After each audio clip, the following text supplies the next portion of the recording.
నల్గొండ జిల్లా నాగార్జునసాగర్ నియోజకవర్గంలోని తెలంగాణ మలిదశ ఉద్యమ నాయకులు వర వెంకటరెడ్డి గంగాభవాని దంపతుల గృహానికి తెలంగాణ జాగృతి వ్యవస్థాపక అధ్యక్షురాలు కల్వకుంట్ల కవిత ప్రత్యేకంగా విచ్చేశారు. గత సంవత్సరం వారి కొత్త ఇంటి గృహ ప్రవేశానికి హాజరు కాలేకపోయినందున కవిత ఈసారి హామీ మేరకు స్వయంగా హాజరై వారి ఆతిథ్యాన్ని స్వీకరించారు.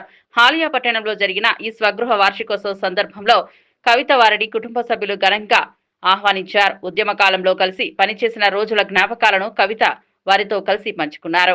మా కంఠంపై కత్తి పెట్టి కణతపై తుపాకి పెట్టి కడసారిగా పలుకమంటే పలిక చివరి మాట కూడా జై తెలంగాణ. అక్రమంగా జైలు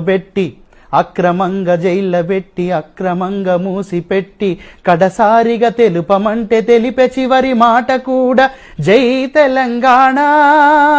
దేశాల అవతలున్న ఏ మూలన దాగి ఉన్న ఖండాంతర్రాల ఉన్న పలికే ఒక చివరి మాట జై తెలంగాణ. లవలవలాగలాగా పొంగుతున్న తెలంగాణ, భగ మంటలాగా మండుతున్న తెలంగాణ. ఇది తెలంగాణ తెలంగాణ తెలంగాణ తెలంగాణ. అమ్మ ఒడిని వీడని పసికందు కూడా పలికేది జై తెలంగాణ. కాటికి కాల్జాపిన కురవృద్ధుడైన పలికింది